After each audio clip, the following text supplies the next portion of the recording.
My name is John Reiskind, and I'm president of the Florida Free Speech Forum this year. I want to welcome you to the September meeting of the forum. The Florida Free Speech Forum intends to serve as the foremost bastion of free speech in the southeastern United States.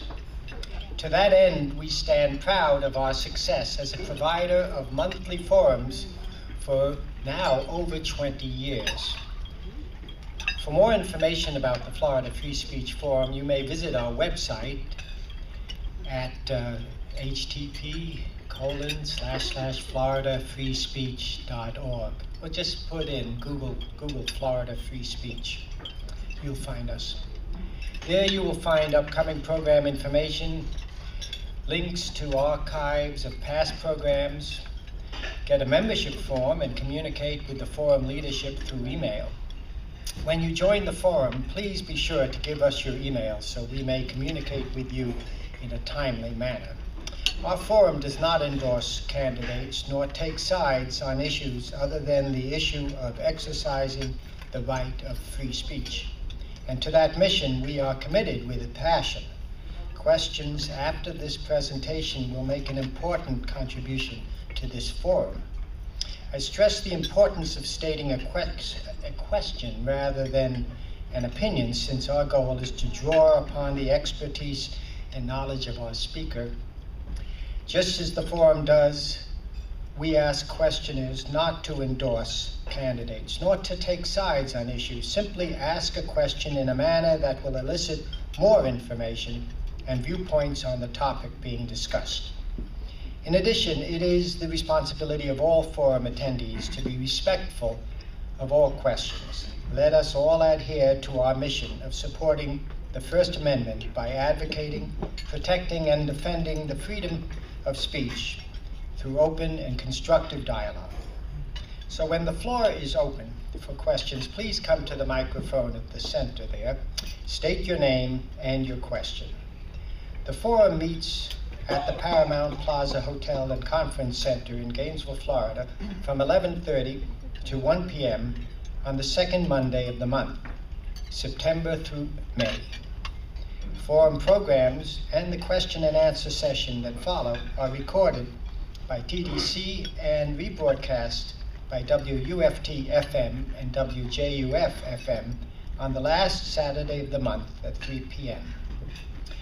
Reservations to come to our luncheon and speaker can be made by calling the following number, 352-335-3938, or going online at floridafreespeech.org no later than the Wednesday before the Monday of the meeting.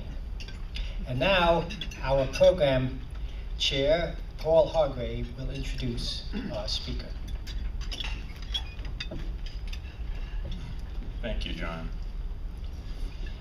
Kenneth Nunn is professor of law at the University of Florida Levin College of Law.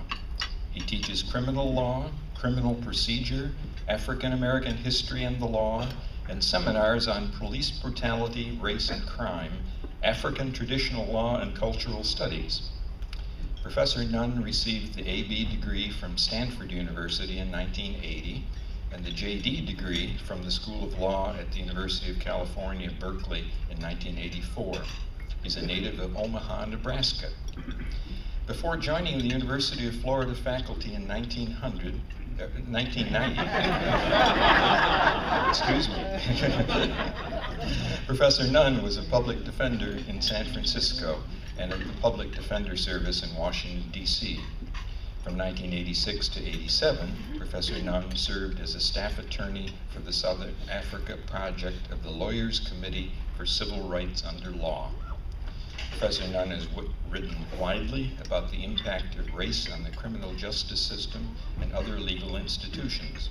His writing on diversity, race, and racism, and equal protection have appeared in many law journals. From 2009 to 2012, Professor Nunn served as a commissioner on the Florida Innocence Commission, which was established by the Florida Supreme Court to investigate the causes of wrongful conviction in the state of Florida. He will speak today on From Citizens United to Hobby Lobby, the growing threat of corporate personhood and what we can do to stop it.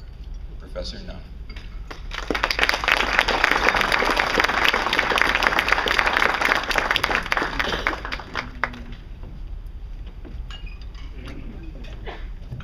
Good afternoon. Thank you, Paul, for that fine introduction, and I'm really happy to see all of you who are gathered here today. Earlier I saw one of my former students, Jeff Mason, who was wandering around the hall, and you know, since I've been at the University of Florida since 1900, over 114 years, I probably have a few more in the audience that I haven't picked out yet. So, but anyway, Paul, thank you for also the invitation to speak here today. I want to thank June Littler, Harry Patterson, Nancy Parkinson, Garrett Quinlivan, Michael Canny, William Gilbert, Scott Campbell, and Billy's staff for their work with Move to Amend Gainesville and for encouraging me to speak here today. I also want to give my recognition to Patricia Hilliard Nunn, Dr. Patricia Hilliard Nunn, who's the love of my life and my chief inspiration, who is here with me today. I'm also joined by my daughter, Feluke Nunn, who's the apple of my eye, Stanford University student. And my daughter, Dio Nunn, cannot be here. I know she supports me, but she is at the University of South Florida beginning her academic career this year as well. I do see many friends in the audience that I've known for many, many years, and I'm pleased that you could make it here today to hear this talk. I'm here today to talk to you about an existential threat to our democracy. And I borrow those words from Condoleezza Rice, but the threat does not come from the Middle East. It does not come from weapons of mass destruction. It comes in the form of corporate personhood.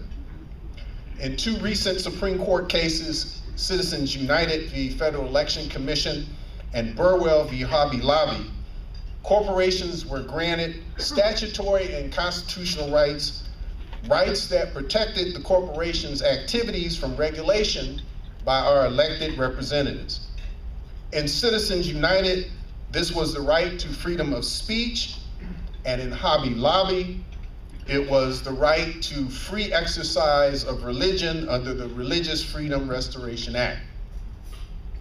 This trend, when combined with the declaration that money is speech, gives corporations undue influence on the affairs of regular American citizens. And it must be stopped if we want to maintain a government that is of the people, by the people, and for the people. Let me start my remarks today talking about money, and particularly the role of money in politics. Mark Hanna, who was the chief fundraiser for President William McKinley during the 1896 election, I was there, by the way, said there are two things that are important in politics: money, and I can't remember what the second one is. Clearly, money is important if you are running for office. This is more true today than it's ever been. On average, it costs $4 million to run for the US Senate. It costs $400,000 on average to run for the House. Even local elections can be expensive. In a large city, citywide elections could easily cost $250,000 or more. And what are you buying with this money? You're buying TV ads, newspaper ads, radio ads, billboards, postcards, mailers, signs, etc., etc., etc. All these things cost money. And who has money? In our economy, the greatest concentration of wealth is in the coffers of corporations, business and trade organizations, and in a few cases, wealthy private donors. The problem with our present electoral system is that it gives those with money undue influence, or at the very least, the appearance of undue influence. This is true whether this undue influence takes the form of a quid pro quo, or whether it's simply from the expectation that those who donate get perks, like extra access, dinner with the candidate, or they get to sleep in the Lincoln bedroom. We know these things happen. A recent study by 2 UC Berkeley researchers showed that members of Congress or their staff, their chiefs of staff, I should say, were 6 times more likely to meet with constituents if they indicated they were active campaign donors than if they did not. If the donors are corporate donors, then it raises the issue whether all this access is in the best interest of the public. After all, we count on our public officials to monitor and regulate corporations and protect the public interest, not corporate interests. At the 1894 New York State Constitutional Convention, I was there too, the progressive Republican Elihu Root called for prohibition on corporate political giving. The idea, said Root, is to prevent the great railroad companies, the great insurance companies, the great telephone companies, the great aggravations of wealth from using their corporate funds, directly or indirectly, to send members of the legislature to these halls in order to vote for their protection and the advancement of their interests against those of the public. Root ultimately failed to change the laws in New York, but he did effectively launch the modern movement to limit campaign contributions and speech. Why limit corporate speech and interference in the electoral process? Well, there are 2 reasons, pragmatic reasons and theoretical reasons. Actually, I should say 2 groups of reasons, pragmatic reasons and theoretical reasons. The pragmatic reason is history has shown us that corporations can inject enormous sums into the political process and that they can use this cash to corrupt elections. American history is replete with scandal after scandal where corporate money was used to buy votes. Teapot Dome scandal, the Erie Railroad scandal, the Union Pacific Credit Mobilier scandal, the Abscam scandal. These are just a few. There are communities around the nation that know the heavy hand of big oil or big coal or big sugar or a big landowner. During the 1800s, the stability of the electoral system was threatened by the enormous power of monopolies of trust. They had enough resources in order to affect many politicians across numerous states and a desire to control their portion of the American economic markets. Trusts and their owners gave incredible amounts of money to political organizations and candidates in order to gain their support.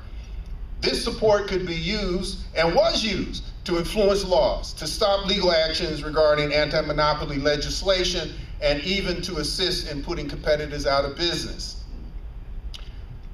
I'm sorry to say that the amount of corporate power being amassed today is very much like that accumulated during the age of robber barons and their trusts.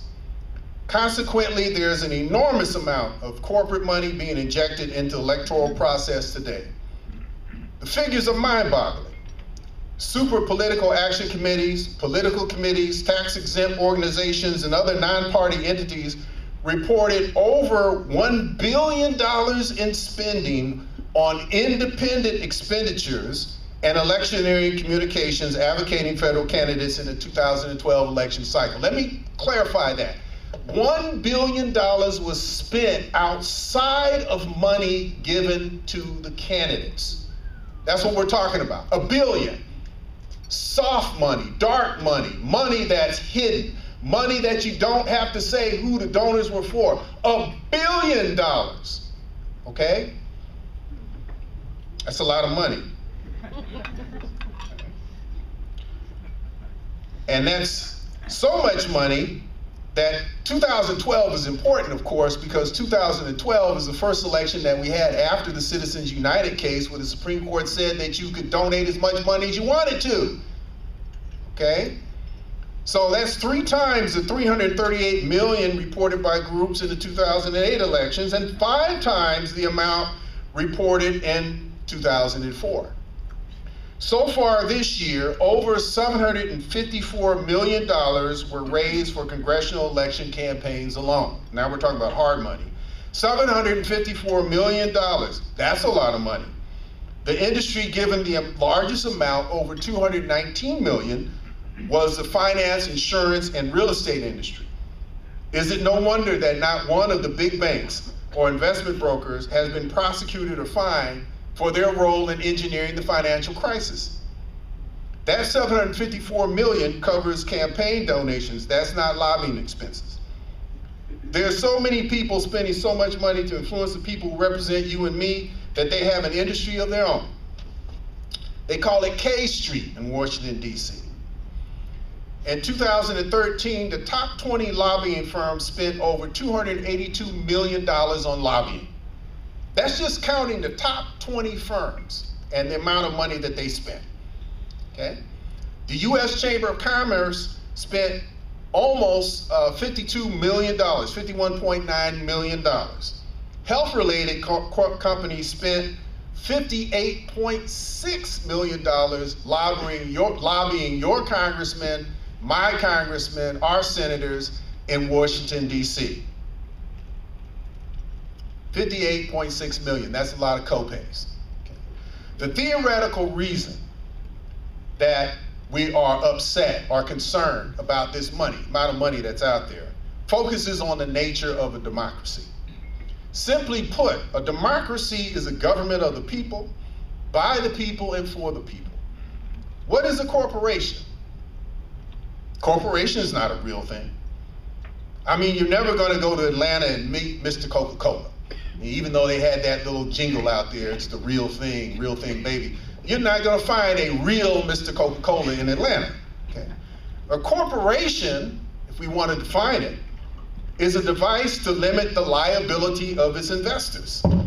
So that if a corporation has losses or goes bankrupt or gets sued, the personal savings of investors are not at risk. And that's a good thing. There are many good business proposals, socially desirable ones, that would never get off the ground if investors knew that everything they own, their house, their retirement, their kids' college fund, would be at risk if the corporation went under. So, in and of itself, all by itself, a corporation is not a bad thing. It's a good idea to mitigate that risk. So with corporations, instead of investors sharing in the assets of a business as partners, a corporation owns its own assets, and in case of bankruptcy, only those corporate assets are subject to loss. So a corporation is a fictive person for purposes of ownership and conducting a business. A corporation can sign a lease or a contract, but that doesn't make a corporation a real person with natural rights and a personality and hopes and dreams. This was understood very early on. In the 13th century, Pope Innocent IV decreed that corporations could not be excommunicated by ecclesiastical courts. And why not? I mean, that was the main punishment that they gave to people who were before them who broke, religious principles. But Pope Innocent said, well, a corporation is a fictitious entity and it doesn't have a soul. So since it doesn't have a soul, it can't be excommunicated. Okay? More recently, James C. Nelson, who's a justice of the Montana Supreme Court, had this to say about the nature of a corporation. He wrote, "Corporations are artificial creatures of law.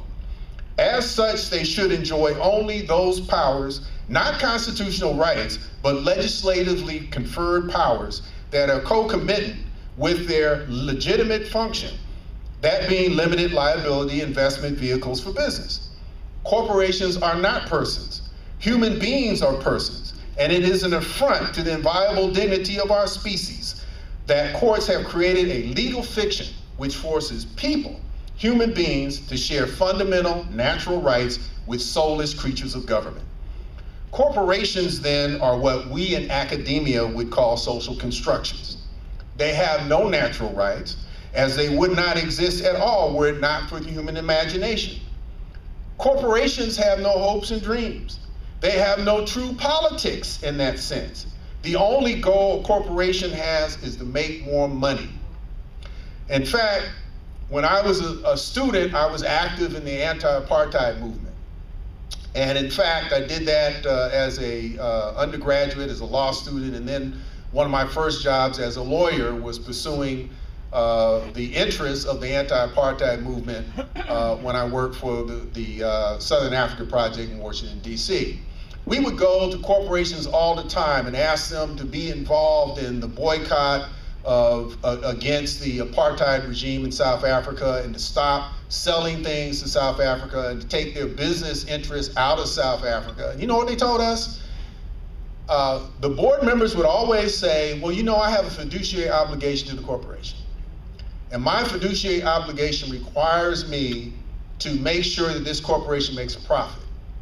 And that is the only moral goal that I can pursue. And all these other ones that you're talking about, that's fine and dandy, but that takes me away from my fiduciary obligation. So in other words, the only thing that a corporation rightfully can be concerned about is profit. Okay? That's what it's for. It's a business organization. Okay? So why then should corporations be able to compete in the marketplace of ideas, in the political arena, when the only thing they seek is to make more money, and any idea they promote is simply a smokescreen for filling corporate coffers? Part of the reason why we get carried away when thinking about the corporation is that we have a long history of treating corporations like people in American courts. This is one of the things that lawyers should be rightfully reviled for. For these are clever arguments with no basis in fact. As a person of African descent, it gives me no pleasure to recount that for most of its history, the 14th Amendment was used to protect the rights of corporations and not the rights of formerly enslaved African Americans.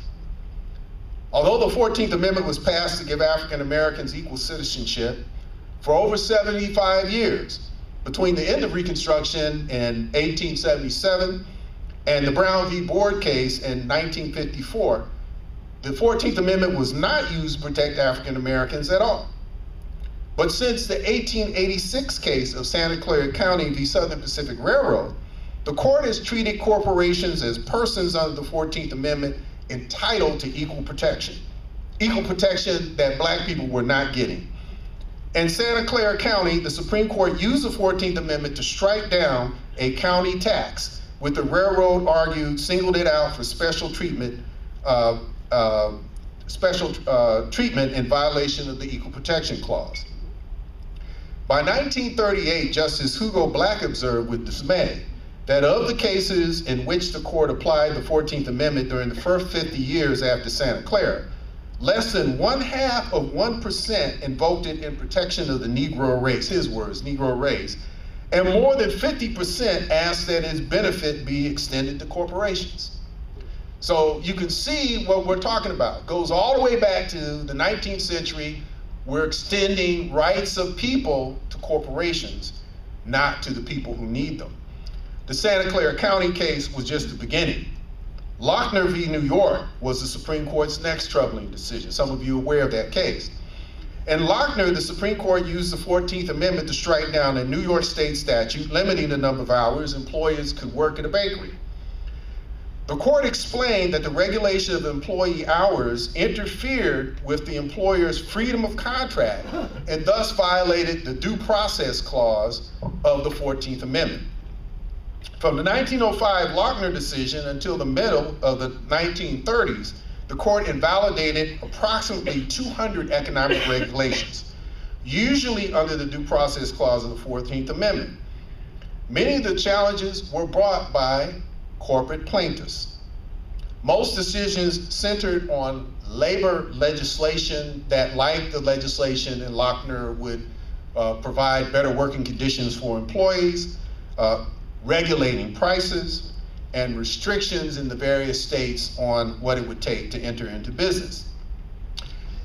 Now, eventually, the Supreme Court repudiated the activist stance it had taken during the Lochner era and refrained from using the due process clause to restrict government regulation. But by then, the genie had been let out of the bottle. Not only was the 14th Amendment used to secure corporate rights, but other provisions of the Bill of Rights were used to extend protection to corporations as well. As a result of Supreme Court decisions, corporations can now claim a bevy of constitutional rights, including the First Amendment right to free speech, the Fourth Amendment right to be free from unreasonable searches and seizures, the Fifth Amendment right of due process and protection from double jeopardy, the Sixth Amendment right to a jury trial, and equal protection and due process under the 14th Amendment.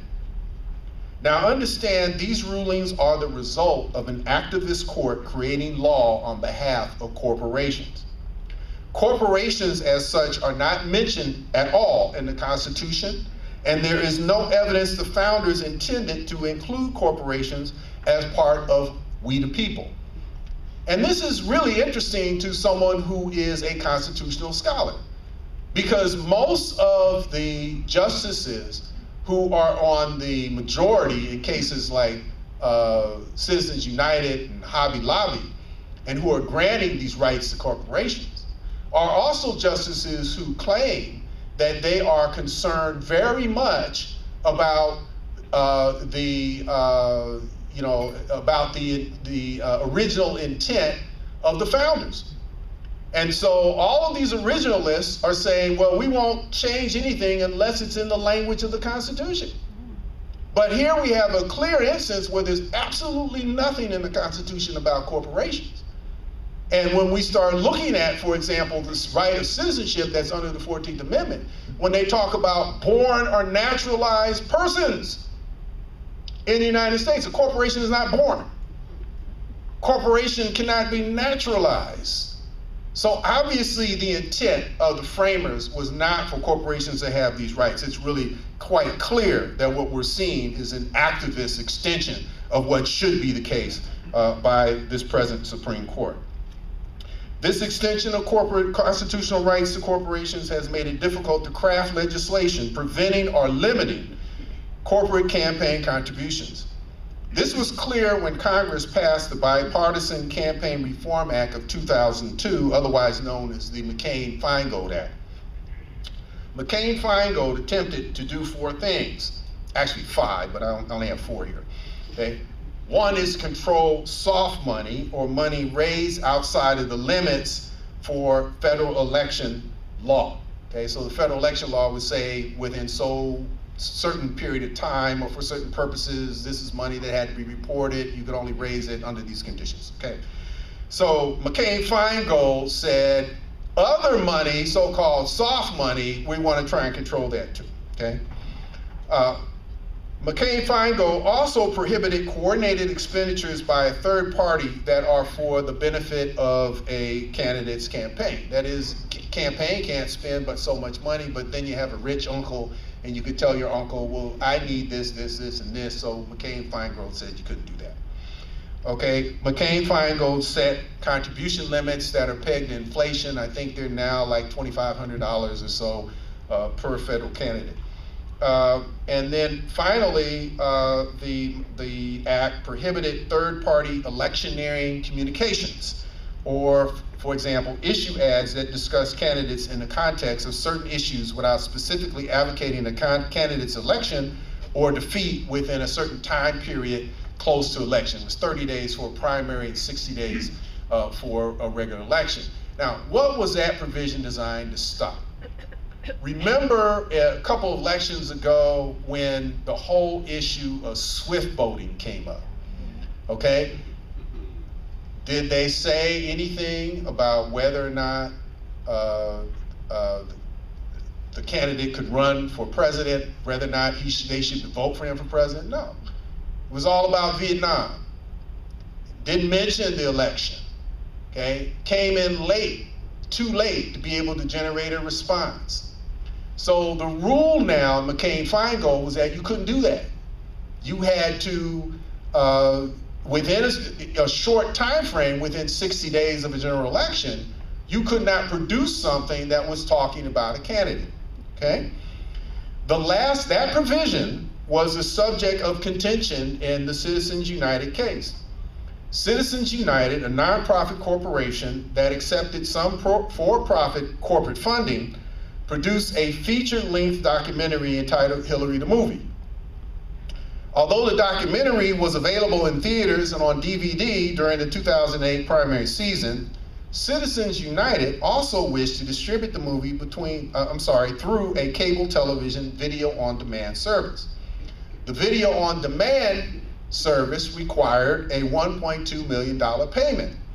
And the question was whether Citizens United could make that payment within 60 days of a general election, okay?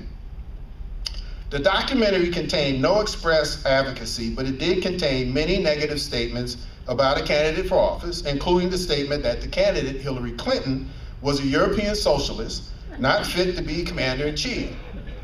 The district court ruled that the documentary was an electioneering communication in violation of McCain-Feingold. The Supreme Court reversed this decision, 2010, in a 5-4 decision and struck down those portions of McCain-Feingold that sought to limit independent campaign expenditures or electioneering communications. The court characterized these provisions as restrictions on corporations' First Amendment speech rights. Citizens United permits corporations and by extension, unions and other groups to make unlimited expenditures on messages encouraging votes for or against specific candidates, so long as they're not coordinated with candidates or parties. The majority rejected arguments that immense corporate spending could distort the electoral process by emphasizing viewpoints that do not accord with those of the general public, that corporate wealth could corrupt politicians by causing them to be indebted to the corporations that aided them, and that allowing contributions from general corporate funds undermine the rights of shareholders who may or may not agree with the corporate position. As an example of how out of touch the Supreme Court majority is, let me quote this from the court's opinion. The court said, "The fact that speakers may have influence over or access to elected officials does not mean that these officials are corrupt. Favoritism and influence are not avoidable in representative politics. It is in the nature of an elected representative to favor certain policies, and here's the killer, by necessary corollary, to favor the voters and contributors who support those policies." In other words, if corporations are able to buy the loyalty and favor of politicians because politicians need the corporation's money, then that's just fine in the eyes of the Supreme Court. That's just the way it is. It's just corporations exercising their right of free speech. So if we're going to change this, we're not going to be able to rely on the US Supreme Court to see the light of day and fix this problem. We're definitely going to need a constitutional amendment to do it. And that's where Move to Amend comes in. What is Move to Amend, you may ask? Move to Amend is a broad coalition of organizations and individuals that is committed to ending corporate rule in America. It is a growing nationwide movement with hundreds of organizations that are involved and hundreds of thousands of individual members. It is nonpartisan, it is strong, and it is growing. Move to Amend is proposing a constitutional amendment to overturn Citizens United. The proposed amendment does two things. First, it declares that artificial entities such as corporations do not have constitutional rights. Second, it declares that money is not speech, and that all campaign contributions can be limited and must be publicly disclosed. Thanks to the work of our local Move to Amend branch, last January, the City of Gainesville City Commission passed a resolution supporting Move to Amend's amendment and asserting that only human beings have constitutional rights and that money is not speech. They are not alone. There are over 275 such municipal resolutions. There are 31 others in Florida, and there are even more in the works. If you want to reach Move to Amend, you can go to their website, movetoamend.org, or you can contact the local chapter via email here at Gainesville@movetoamend.org. Now, this November, You personally will have the opportunity to take a stand and make a statement on the flood of corporate money in our elections. Move to Amend has qualified a non-binding straw poll for the ballot in Alachua County. Here's the wording of our straw poll, which has been placed on the November 4th ballot for Alachua County. Should the Constitution of the United States be amended to provide that only natural persons and not corporations, labor unions, and other artificial entities are entitled to constitutionally guaranteed rights, including free speech, and 2, the regulation of political spending does not limit the right to free speech? And the answer is yes, okay? The Constitution should be amended. I urge you to vote for this amendment. I urge you to vote yes on this straw poll. Let's send the message that we want regulation of campaign financing and that we will not be intimidated by big money. We are not consumers, we are citizens. We are not cowards, we are courageous. We have to do this now before it is too late.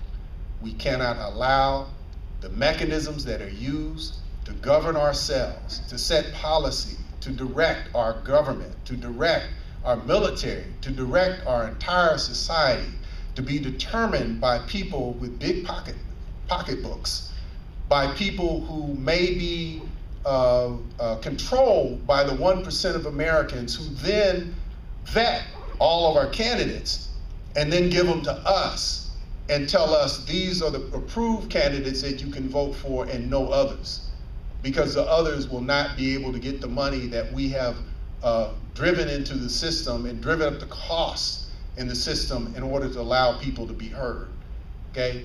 This is an incredibly threatening issue for those of us who see ourselves as free and democratic people. Thank you for your time, thank you for your attention, and I urge you go out and vote yes on the Move to Amend amendment. Thank you very much.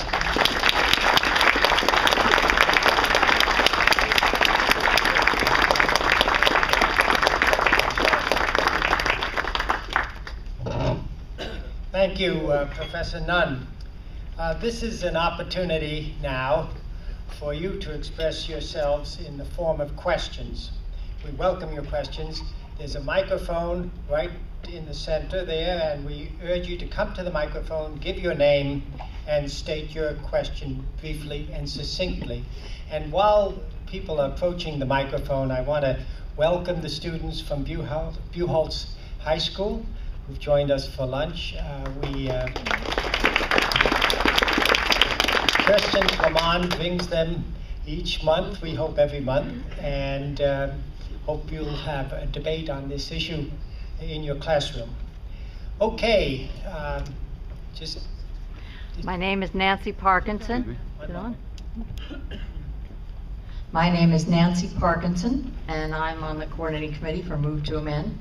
And my question is, there's currently a bill on the floor of the U.S. Senate proposing an amendment to the Constitution to overthrow Citizens United. And I think they may be voting on it as we speak right here. How does this bill differ from the proposed amendment by Move to Amend that says corporations are not people and money is not speech? Should we support this proposed bill that's going through the Senate, and which one is more effective? Nancy, thank you for that question, and thank you for your work that you're doing for a Move to Amend. That's obviously a great question. I can't answer it specifically simply because there's about 6 different proposals that are before either the Senate or the House, and I'm not sure which one you're talking about that is now coming up for a vote. So I just haven't been following it that carefully. But what I will say is this, is that all of the bills that are in Congress have a problem, and they are not as specific as the bill that Move to Amend, or the amendment that Move to Amend is promoting. The main problem is that most of them do not totally eliminate the right of corporations to corporate personhood, or to be able to exercise constitutional and statutory rights. Move to amend takes the position that corporate personhood is in and of itself a problem, because then you have to deal with what happens in the courtroom and what happens in the law, in the legal field, and not simply what happens in terms of the electoral process itself. So we want to get the money out, but we also want to make sure that courts can't come in and cut the rights of ordinary human breathing citizens in order to make sure that corporations get protection as well. So is the usual Achilles heel, and so I would think that the safest way and the most effective way is to support the move to amend amendment.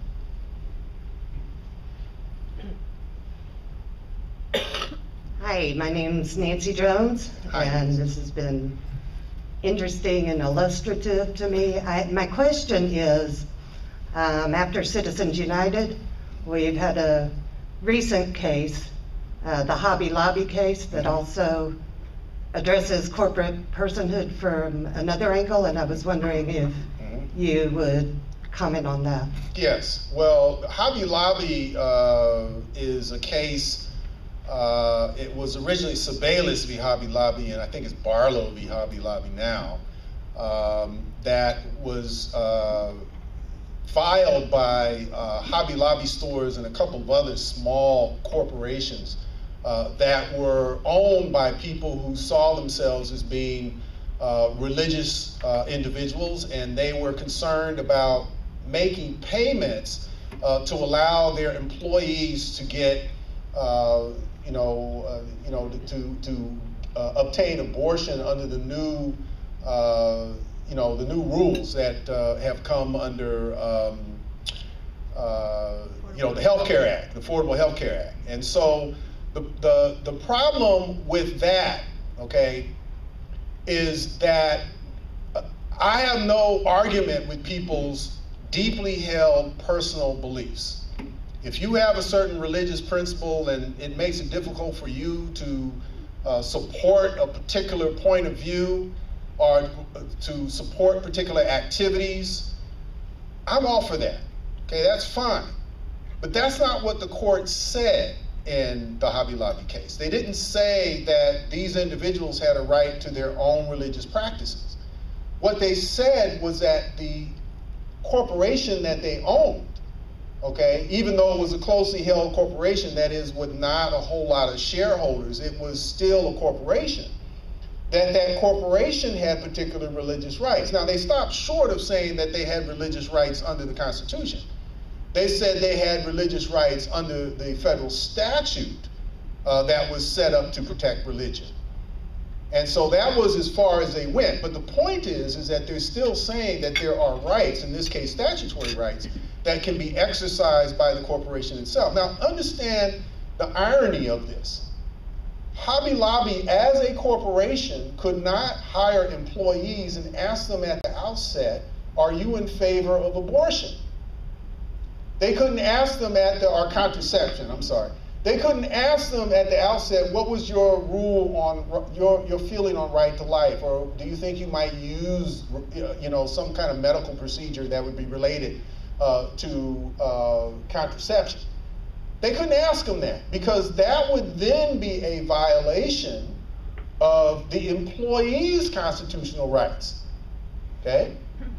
But they could then say, well, we'll hire you, but then we're not gonna pay, okay? So it's kind of a bizarre choice. I mean, it makes sense. What you're saying is you can have whatever point of view or belief that you have, but if you're engaged in business, you gotta treat everybody the same. But then the court steps back away from that with Hobby Lobby. It opens the door for much more mischief going forward than we necessarily will see in this case alone. So I'm very concerned about that decision. Good afternoon, Rosalie Bandabadai. My question may seem right out of science fiction, but we've all lived in the last 30 years through technology revolution that was science fiction. Would the move to amendment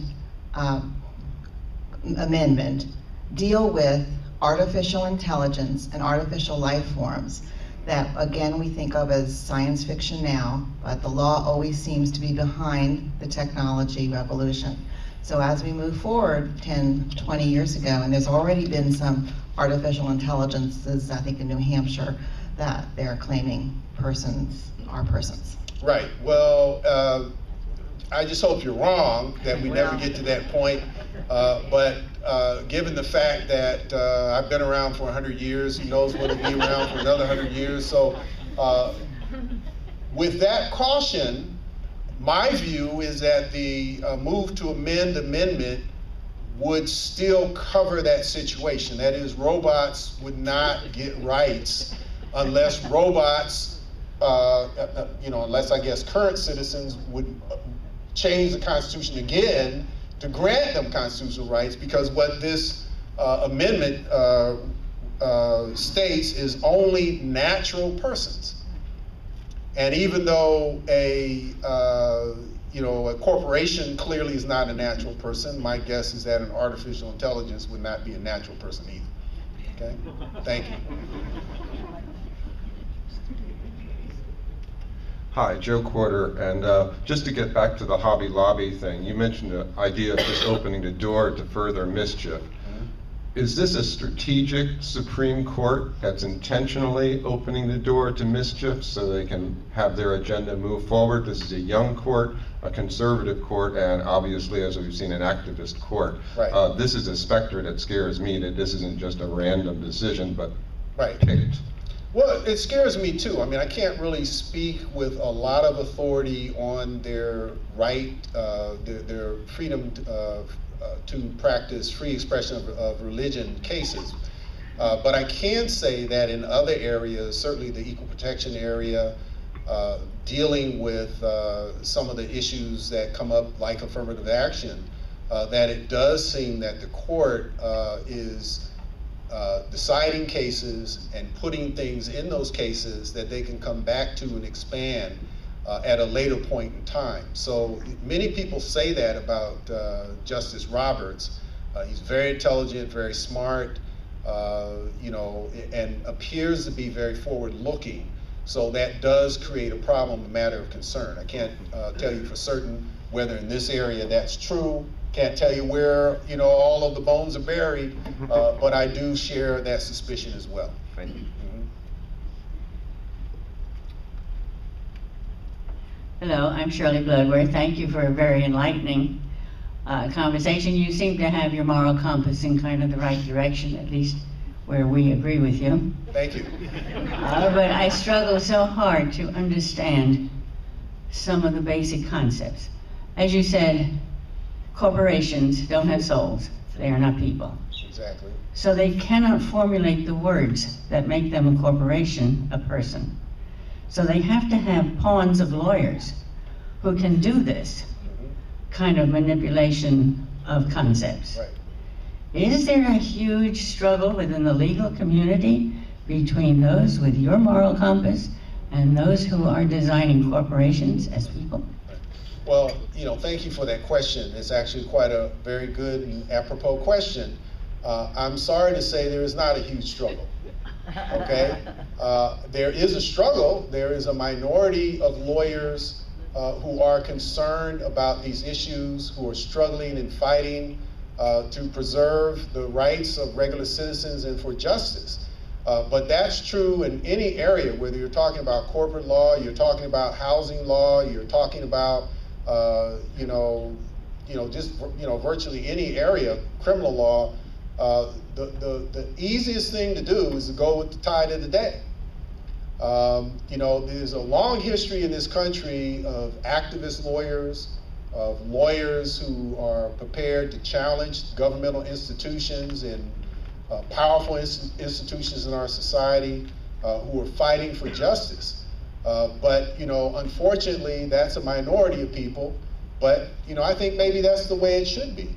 Let's have the people who are really committed, who really want to put the effort and the energy into change and making the world a better place, do it, instead of all the people who just want to go along to get along.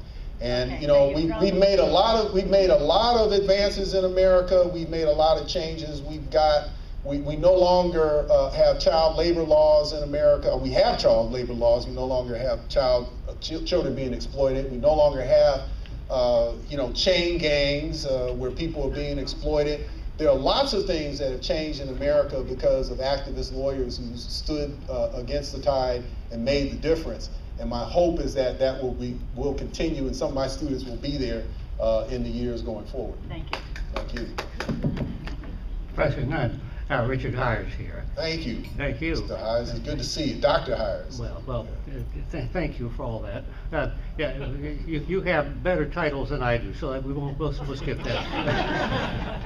But I'm wondering about the various proposals to amend the Constitution and the implications of the sweeping proposal that would say, in effect, constitutions are not natural persons, not entitled to any constitutional rights.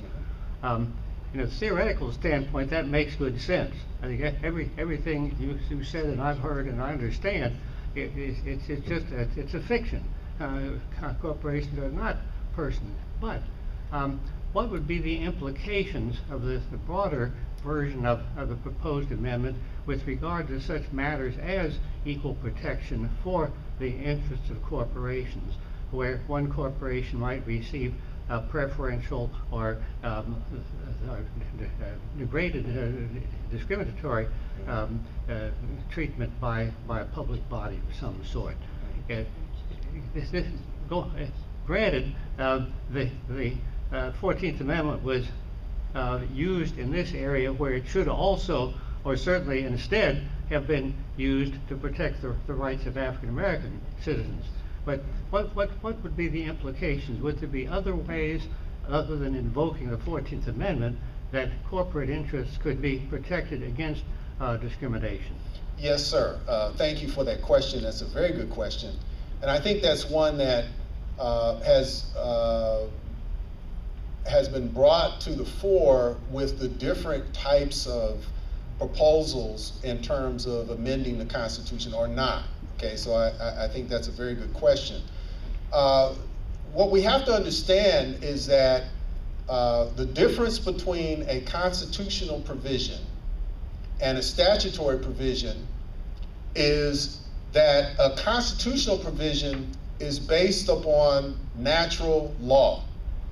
It's based on the fact that we believe that there's something unique and special from a matter of human rights, historically, where human beings have particular rights and particular protection against the government. That is, we say that no government, no matter what majority they have, can enslave someone, because that is immoral and wrong, and you cannot treat a human being that way.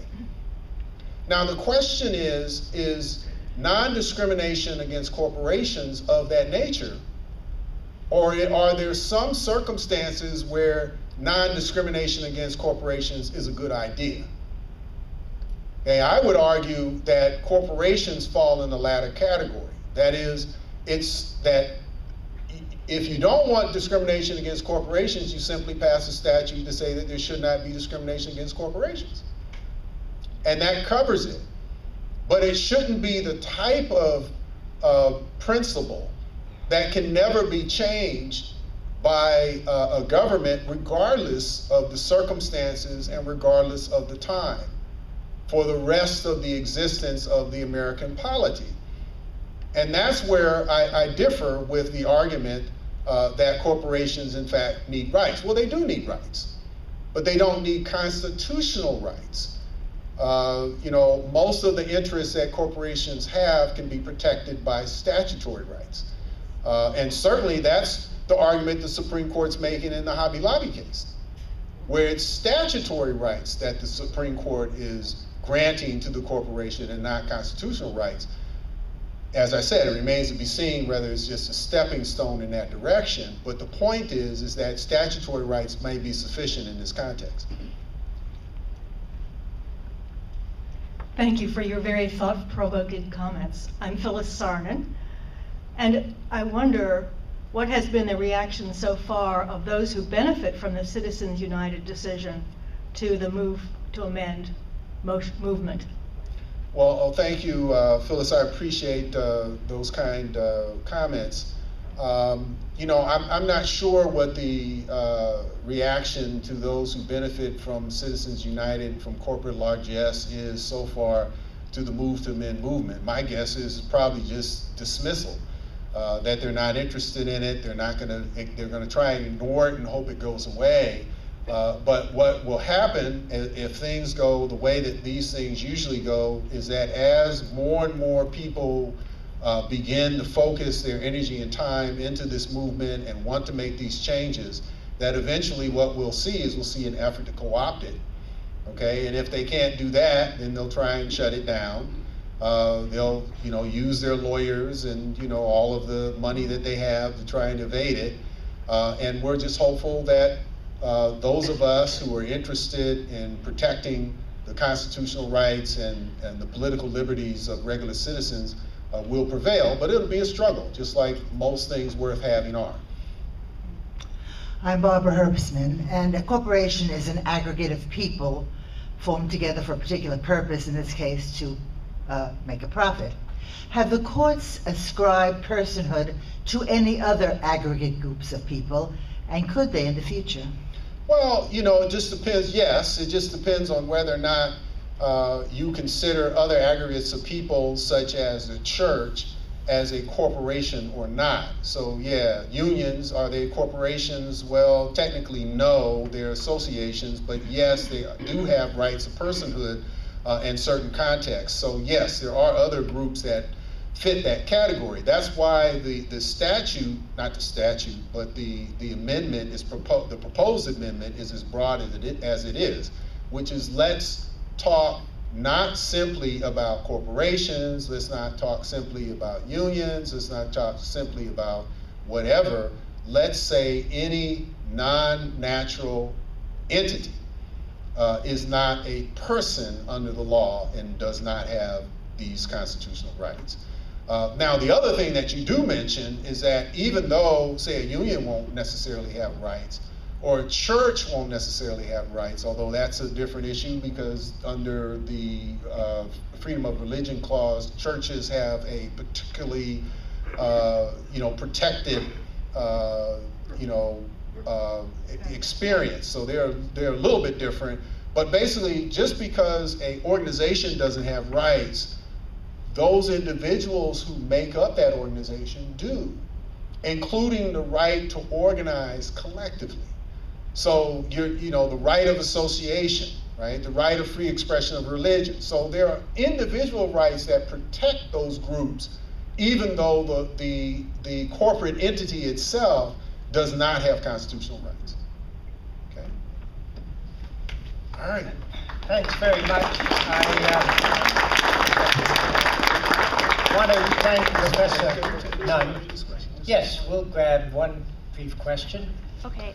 My name's Jonava Panessa, and you said in your speech that you didn't want the consumers, I think it was, to have control, something along that line. And I was thinking, what exactly makes a consumer? Because in my opinion, a consumer is someone that spends more money than they take. But if a person has like makes $1 billion a year and spends like $625,000, just because they're rich, does that make them a consumer? Right. Oh, that's an excellent question, and I certainly want to thank you and commend you and your teachers from Buchholz High School. You're from Buchholz, is that right? Mm-hmm. For giving you, you know, the opportunity to come here today, and for, you know, giving you the clear intellect that you obviously have. What I did mention, though, I did mention consumers, but what I said was that we are not, and this is not actually accurate. I said we're not consumers. What I should have said is we're not merely consumers, but that we are citizens. I have a problem with this term consumer because it's a passive term. It's telling us that what we do is we sit back and we just kind of suck all this stuff in. I don't know if you saw that cartoon that was called Wall-E. Oh yeah, Wall-E. Cool. Everybody riding around in those big wheelchairs, and they had all that food, and that's all they did was consume.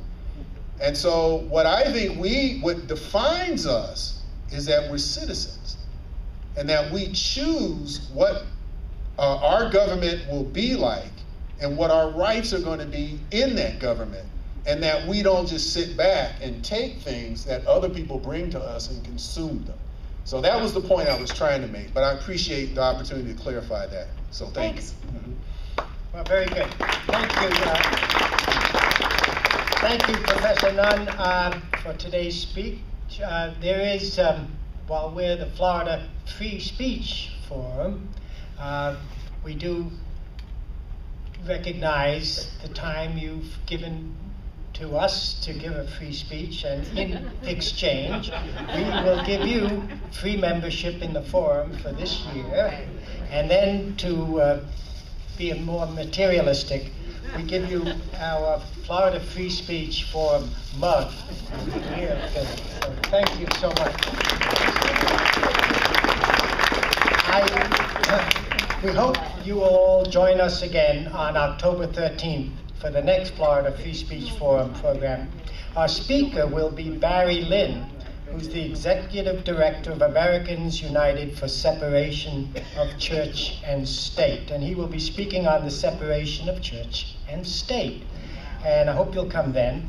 And just as a preview, in November, our speaker will be Terry A. Anderson, a journalist, also a hostage for about 6 years in Lebanon, and he has not given us a title to his speech, but I hope you'll join us then in November as well. The Florida Free Speech Forum for today is now adjourned. Thanks for coming.